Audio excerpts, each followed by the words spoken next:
તો રામ રામ બધાને. હું અને રંગીલો રાજુભાઈ ઉપડ્યા કાળા તડકામાં ફોર્ચ્યુનર ગાડી લઈને રખડવા. ત્યાં તો અમારી પાછળ બાર ગામનો ટાર્ઝન બમણાટી મારી હાલ્યો આવે. આ ડામર રોડ તો કાલ બન્યો તોય ખાડા પડી ગયા. પછી તો અમે સારે ગરી ગયા ગઢડા ગાંઠિયા ખાવા. પછી અમે 1500 રૂપિયા ગાંઠિયા મંગાવ્યા. ગાંઠિયા હારો મરસા મફત આપ્યા. એ તો લેટેસ્ટ ન્યૂઝ છે. મને તો બેઠા બેઠા પગ દુખવા માંડ્યો. મને ડોક્ટરે કીધું તું કસરત કરતા રહેજો ને કાયમ લંગડી લઈને હાલવું પડશે. પછી તમે ત્યાંથી ઉપડ્યા ફોર્ચ્યુનર ગાડી લઈને બોટાદ બાજુ. વસાળે પાણીનું પરબ આવ્યું. અમે એટલા તરસ્યા થયેલા ને 4 જણા થઈને 14 માંડ પાણી પી ગયા. બોલો. પછી અમે વળી પાછા ઉપડ્યા બોટાદ બાજુ. અમે તો રસ્તામાં જોઈને તા કોકની જીવતી ગાડી હળગી ગયેલી. બોલો, આને ભંગારમાં દીધી હોય કેટલા રૂપિયા આવે? 7 કરોડ. અમે ત્યાંથી થોડાક આગળ હાલ્યા તા અમારી ગાડી નહીં પંચર પડી ગયું. બોલો.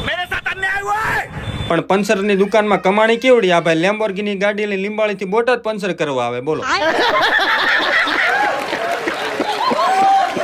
મેં કીધું એક પંચરના કેટલા દેવાના હતા?